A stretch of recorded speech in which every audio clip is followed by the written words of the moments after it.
Hello, আসসালামু আলাইকুম। সবাই কেমন আছেন? আশা করি সবাই ভালো আছেন। দেখুন, আজকে আমি একটি নতুন ভিডিও নিয়ে এসেছি। তো এই ভিডিওতে আমি আপনাদেরকে দেখাবো এয়ার আরবিয়ার ভিতরের লুকটা। আপনারা দেখতে পাচ্ছেন আমি বিমানের ভিতরে যাচ্ছি। এই যে এটা গেট দিয়ে আমি প্রবেশ করলাম। দেখুন, আমার বাম পাশে দাঁড়িয়ে রয়েছে একজন বিমানবালা। আমি ডাইনে চলে যাব, ক্লাসিক যে সিটগুলি ওইখানে আমি চলে যাব। দেখুন, আমি আপনাদের এখানে দেখানোর চেষ্টা করব বিমানের ভিতরের লুকটা। এমনকি এই এয়ার আরবিয়া, এটা হচ্ছে এয়ার আরবিয়া প্লেন। আর এয়ার আরবিয়া প্লেনের কিছু বিস্তারিত সম্পর্কে আপনাদেরকে বিস্তারিত জানাবো আমি। তো দেখুন, এটা হচ্ছে এয়ার আরবিয়া প্লেন। এই প্লেনটি ঢাকা টু শারজাহ রোডে চলাচল করে বেশি। তো এই প্লেনটি আপনার দেখুন, এই যে সিটগুলি দেখতে পাচ্ছেন, লুকটা মোটামুটি ভালো, তেমন খারাপ নয়।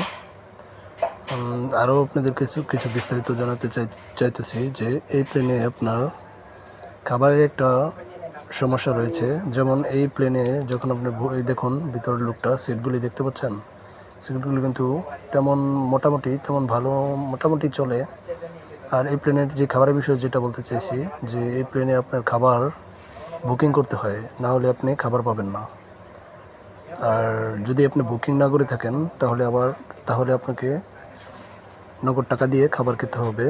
আর নগদ টাকা দিয়ে খাবার খেলে আপনাকে এখানে প্রচুর টাকা গুনতে হবে।